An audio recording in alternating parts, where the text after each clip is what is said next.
You've seen it in movies. A coffin lined with spikes, ready to pierce anyone locked inside. The Iron Maiden, a symbol of medieval horror. But what if I told you it was never real? In this episode, we uncover the strange truth behind history's most famous torture device, and why the lie was more powerful than the reality. Section 1. The Mythical Machine. Unraveling the origins of the Iron Maiden, it stands tall in the imagination like a dark god of medieval cruelty, a towering, human-shaped casket lined with spikes, cold and unyielding. A body is shoved inside, the door slammed shut, the spikes plunging into flesh, but not quite killing. The victim remains alive, suspended in agony, until death finally comes as a release. This is the Iron Maiden, perhaps the most infamous torture device never actually used. If that sentence sounds contradictory, that's because the Iron Maiden is the perfect contradiction. It is widely believed to be a medieval tool of punishment and sadistic interrogation, a staple of dungeons and inquisitions. In reality, it's a fabrication, a modern invention draped in the shadowy aesthetics of the Middle Ages, born from a cocktail of sensationalism, religious propaganda, and historical misunderstanding. In this section, we'll travel back, not to the Middle Ages themselves, but to the centuries that imagined them. We'll peel back the layers of myth to expose how the Iron Maiden became the perfect lie. A lie so compelling, it outlived the truth. The invention of a legend to trace the Iron Maiden's supposed origin, we must resist the pull of the 12th or 14th centuries and instead look to a relatively obscure German professor named Johann Philipp Siebenkees, writing in the late 1700s. It was Siebenkees who, in a footnote of a scholarly work published in 1793, described an execution allegedly carried out in Nuremberg in 1515 using a spiked sarcophagus. This vague account described a criminal being placed inside a human-shaped casket, fitted with spikes that penetrated his body in a non-lethal but torturous way. It is the first recorded description that resembles what we now know as the Iron Maiden, and it is almost certainly fiction. There is no earlier reference to such a device. No medieval trial records, no inquisitorial manuals, no torture chamber inventories mention anything remotely like the Iron Maiden. Siebenkees' tale, likely inspired by earlier stories of execution and possibly a misreading of older Roman punishments, was presented without evidence. And yet, it was picked up by others and soon snowballed into fact. Fake medievalism and the birth of horror museums. The 18th and 19th centuries were the golden age of medievalism, a romanticized, often grotesque reinterpretation of the Middle Ages. Enlightenment thinkers and Protestant polemicists loved to portray the Catholic-dominated medieval period as a time of brutality and superstition. The more horrific the tales, the more enlightened modern society could appear by contrast. Enter the era of cabinet curiosities and traveling exhibitions. By the 1800s, the so-called Nuremberg Iron Maiden had become a macabre tourist attraction. A physical device, constructed using medieval-looking wood and metal, complete with strategically placed interior spikes, was put on display in Nuremberg, Germany, presented as an authentic torture relic. But records reveal that this Iron Maiden was constructed in the early 19th century, not during the medieval era it claimed to represent.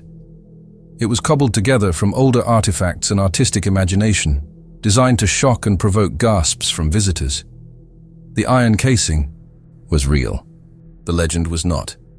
The Nuremberg Iron Maiden was especially appealing because it could serve multiple ideological purposes.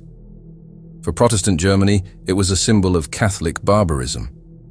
For Enlightenment thinkers, it showcased the darkness of the pre-modern mind. For nationalists and revolutionaries, it demonstrated the evils of tyranny and unrestrained power. And for museum owners, it was box office gold. Why we mistake pain for the past. The idea of the Iron Maiden felt medieval, to 19th century audiences.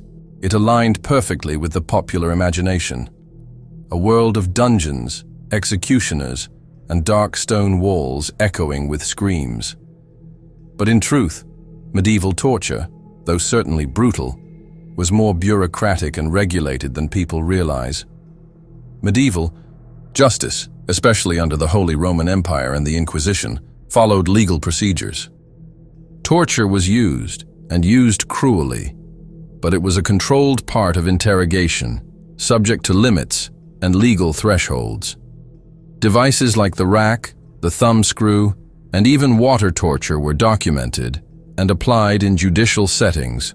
Horrifying, yes, but not the stuff of pulp fiction. The Iron Maiden, by contrast, is pure spectacle.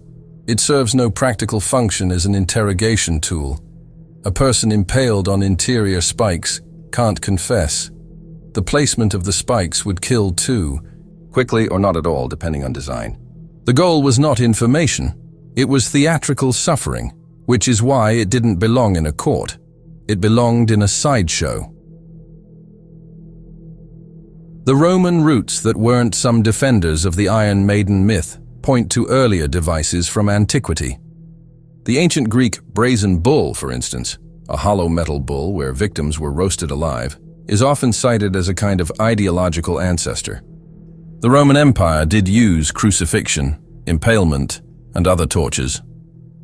One source sometimes invoked in the defense of Iron Maiden historicity is the Roman account of the execution of Marcus Licinius Crassus's soldiers, where victims were placed in hollow statues.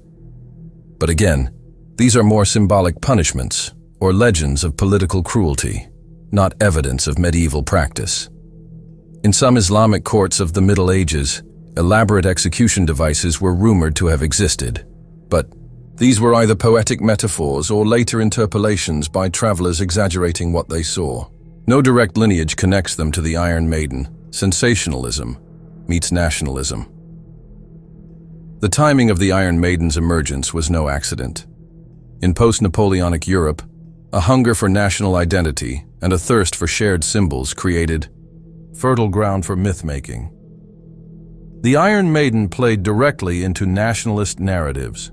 For example, 19th century German thinkers were building a case for cultural unity. To do so, they looked back at regional histories and constructed icons of shared experience, even if those icons weren't real. The Iron Maiden of Nuremberg became a symbol of the barbarous old world that German Enlightenment had overcome. Interestingly, the very falseness of the Iron Maiden helped it spread. Since it had no legal or religious context, it could be freely adapted, displayed, and dramatized. It wasn't tied to a real inquisition or papal decree. It was fiction, and fiction travels fast. The role of 19th century museums, the Nuremberg Iron Maiden, wasn't the only one. Other versions began, appearing in London, Paris, and later the United States. Each had minor design differences but shared the same fundamental concept: a tall, narrow sarcophagus lined with spikes, sometimes with a female face carved into the lid, hence the name Maiden. These were the centerpiece attractions of what would become modern horror museums and wax dungeons. By the 1870s, the London dungeon was showing replicas. By the early 20th century, Madame Tussauds included it in its chamber of horrors. Historians began expressing doubts early on. A 1906 report by German archaeologist Reinhold Köhler called the Iron Maiden a monstrous hoax, tracing its creation to 19th century showmen. But it was too late. The myth had taken root. The feminine face of cruelty, why maiden? Why not iron coffin or spiked casket? The answer lies in the peculiar blend of eroticism and horror that often marks torture mythology. The face on the lid was typically that of a serene woman, a tragic Madonna or passive Venus, hiding unspeakable violence within. This feminized naming wasn't accidental. In Victorian imagination, the fusion of womanhood and death was a powerful theme. The Iron Maiden became a metaphor not just for torture, but for betrayal, seduction, and perverse sanctity. It hinted at the cruelty of systems that appear beautiful or nurturing on the outside, but conceal hidden spikes beneath. Even in modern heavy metal culture, the image persists. The Iron Maiden as a femme fatale, a death goddess, a symbol of harsh love or divine vengeance. Its origin is fake, but its emotional pull is very real. A myth that wouldn't die despite academic consensus that the Iron Maiden is a 19th century fiction. The belief in its medieval origins persists today. Textbooks, documentaries, and even some museum plaques still claim it was used in the Middle Ages. Google searches return millions of hits confirming the myth. The image is just too good, too evil to let go. But as we'll explore in the next section, this endurance isn't just historical laziness, it's cultural inertia, the power of spectacle to overwrite truth. The Iron Maiden has become more than a lie.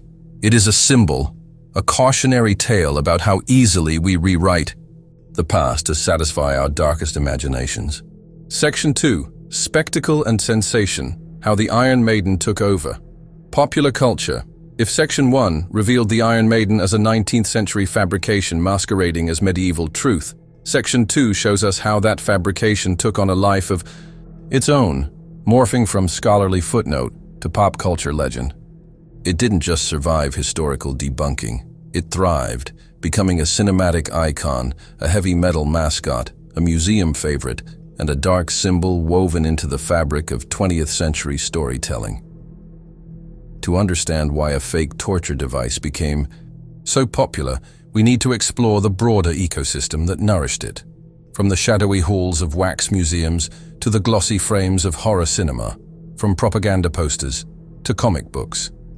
The Iron Maiden's success wasn't an accident. It was spectacle by design, a Victorian appetite for gore.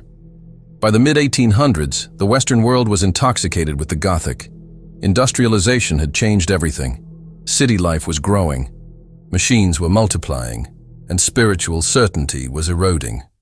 In this atmosphere, the so-called Dark Ages became a kind of cultural shadow, projected behind modernity to make the present look brighter.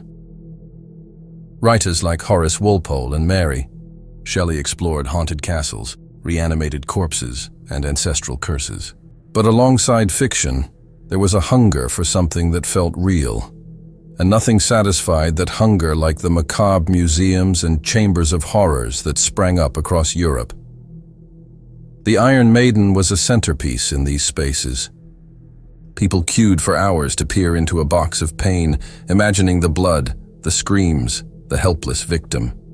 It became less about history and more about feeling history, a kind of emotional time travel through shock and awe. The Nuremberg exhibit and public imagination. The most famous Iron Maiden, the one from Nuremberg, played a critical role in this transformation. It was reportedly constructed around 1800 and first exhibited in a museum shortly thereafter. Painted with rust and adorned with grotesque facial features, it wasn't just an object. It was a stage prop for historical. Theater travelers from across Europe came to see it. Some swore they could still smell blood inside. Pamphlets and guidebooks told lurid tales of victims slowly impaled, but kept alive. The story mutated with every retelling. Some said the spikes were positioned to avoid vital organs, prolonging agony. Others said screams could be heard through the iron walls. The exhibit served nationalistic purposes too. For Protestant Germany, it was a story of Catholic cruelty. For Enlightenment liberals, it showed the savagery of pre-modern tyranny. But most importantly, it sold tickets. By the early 1900s, replicas had popped up across Europe, and even in the US, the Iron Maiden of Nuremberg became a brand, the medieval version of Frankenstein's monster. The Iron Maiden in film and fiction, as cinema, rose in the early 20th century. So did the visual language of horror. Filmmakers found in the Iron Maiden the perfect symbol of archaic cruelty, dramatic, suspenseful, and terrifying without needing explanation. One of the most influential uses was in Roger Corman's 1961 film The Pit and the Pendulum, starring Vincent Price. Loosely based on Edgar Allan Poe's stories, The film features a climactic scene where a character is forced into an Iron Maiden, complete with a shrieking lid and dramatic impalement.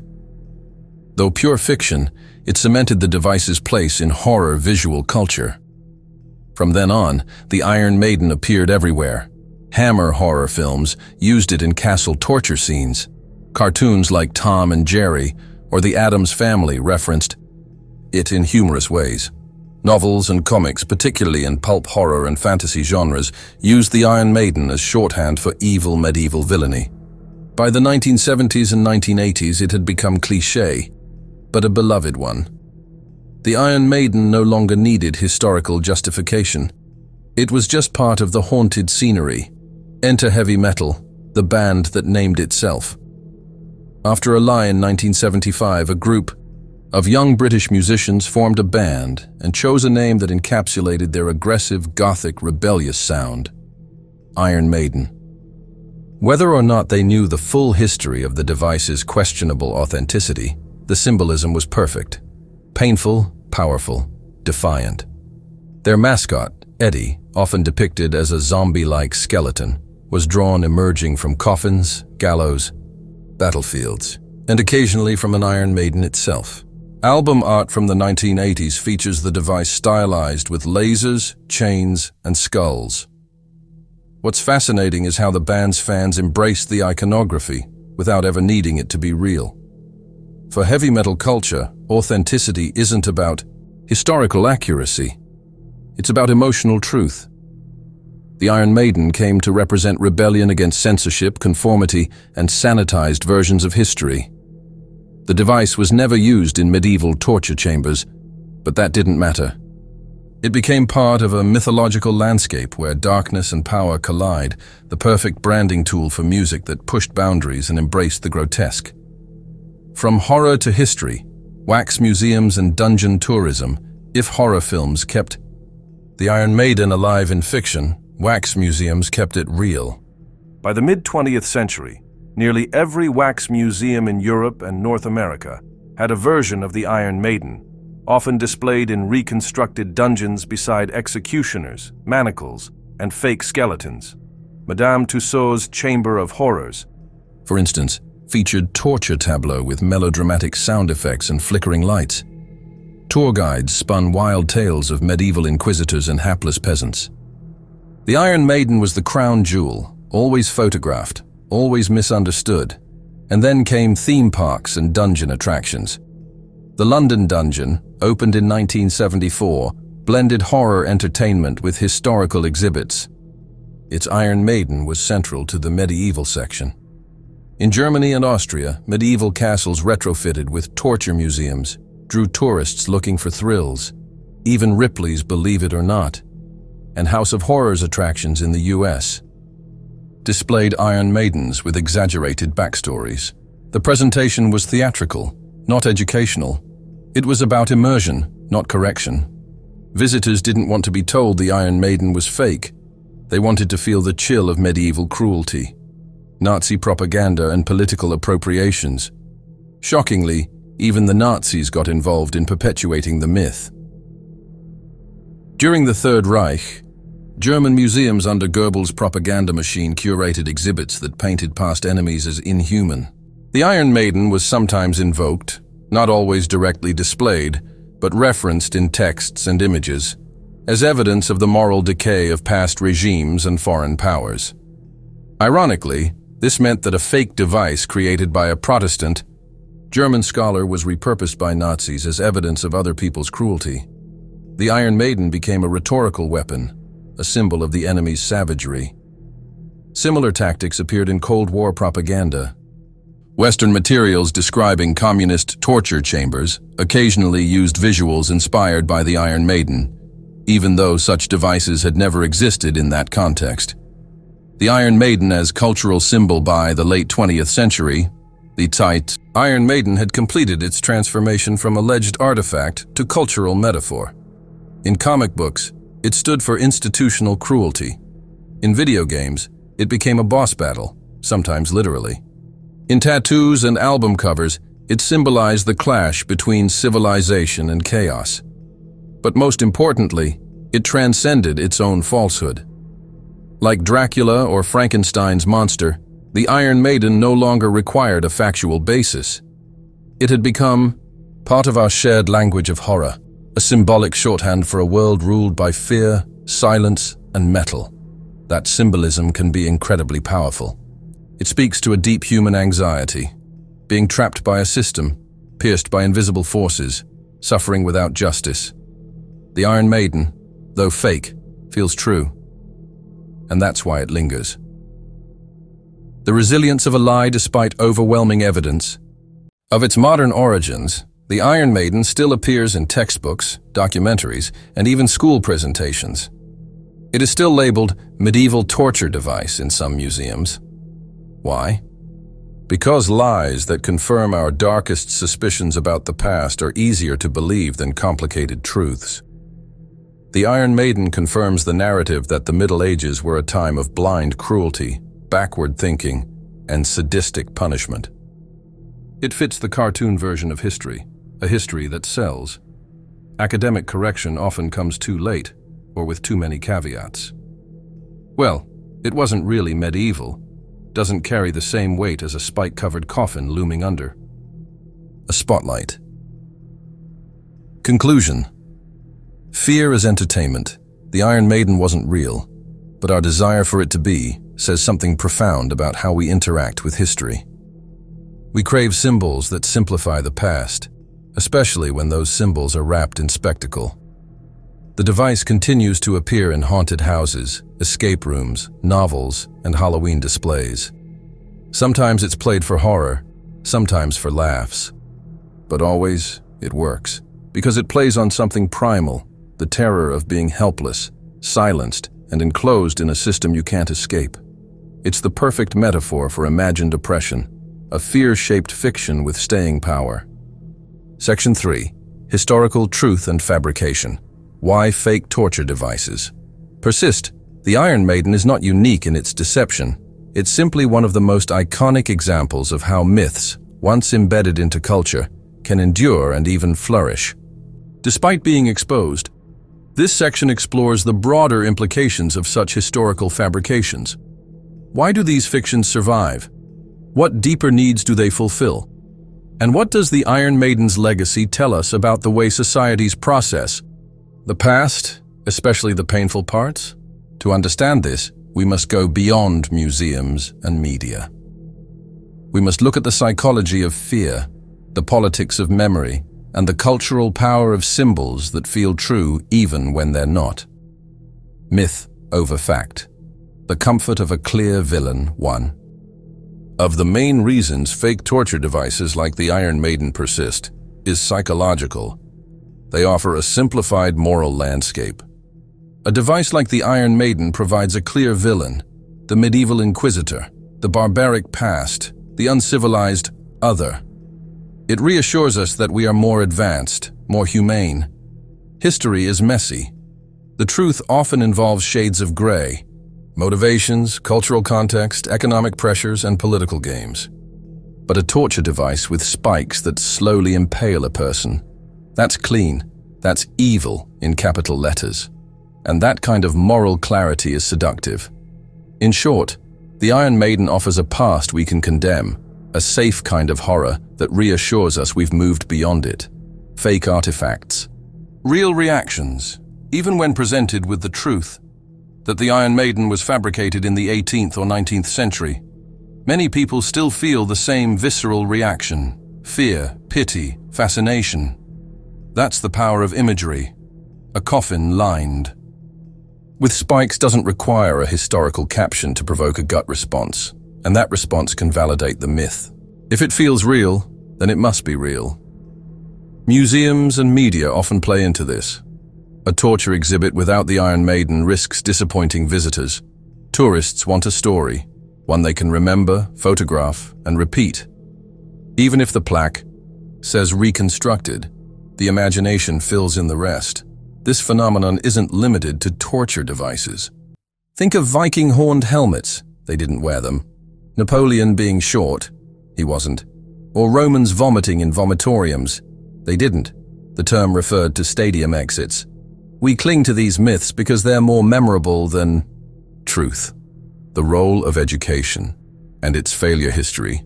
Education often fails to challenge myths because of constraints, limited time, outdated materials, and the desire to cover everything. Teachers may mention the Iron Maiden as a quick example of medieval cruelty without diving into its origins. Even textbooks are guilty. Some continue to feature the Iron Maiden alongside real historical punishments, like the rack or the breaking wheel, reinforcing its place in the canon of medieval horror. And even when educators do mention the myth, it can backfire. Saying this was never really used often makes students more interested. It turns the Iron Maiden into forbidden knowledge, a secret of history that only smart people know. In other words, debunking can enhance the myth by making it feel even more mysterious. Torture and the dark mirror of modernity. There's another reason we embrace myths like the Iron Maiden. They let us displace guilt. By projecting cruelty onto the distant past, the Dark Ages, the Inquisition, or some foreign culture, we distance ourselves from our own complicity in violence. We don't have to confront modern torture, mass incarceration, or systemic abuse. The Iron Maiden becomes a foil for modernity. At least we don't do that anymore, we say, while drone strikes, solitary confinement, and police brutality persist. This displacement is comforting. It allows societies to view themselves as morally superior without having to fix current injustices. The Iron Maiden, in its fake medieval glory, helps us lie to ourselves, not just about the past, but about the present. How museums and media can do better, despite the inertia of myth. Change is possible. Museums have a unique opportunity and responsibility to shift the narrative. Instead of removing the Iron Maiden, they can reinterpret it. Some institutions have started doing just that. They now label Iron Maidens with signs that say, "This device was never used in the medieval period. It was created in the 18th or 19th century as part of a wave of myth-making about the Dark Ages." Its presence in media and museums tells us more about modern fears than medieval practices. This approach doesn't kill the drama. It deepens it. It turns the Iron Maiden into a story about how myths are made, how truth bends under pressure, and how societies project their anxieties onto history. Films, too, can evolve. Imagine a horror film where the Iron Maiden is revealed to be a hoax, but one that gains supernatural power because people believe in it. That's more psychologically rich and closer to reality than another generic torture scene. Other famous fakes. The Iron Maiden's cousins. The Iron Maiden isn't alone. It's part of a family of pseudo-historical torture myths, each with its own story. The pair of anguish, supposedly inserted into mouths or orifices and expanded to cause pain.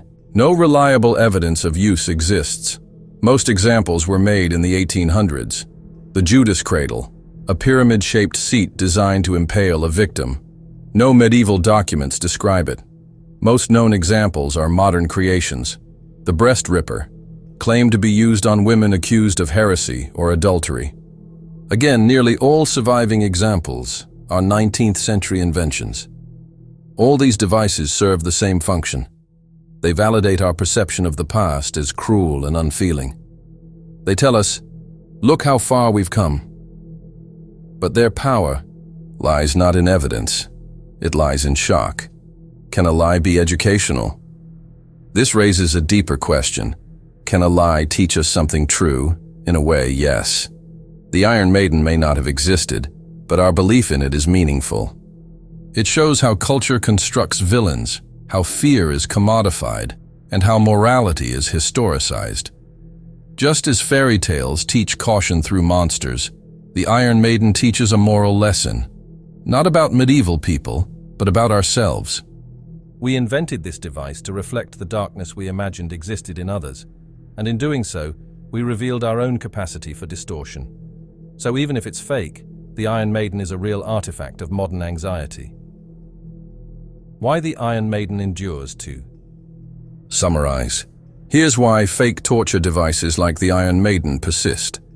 They simplify history, giving us villains we can safely hate. They evoke powerful emotions, fear, revulsion, pity.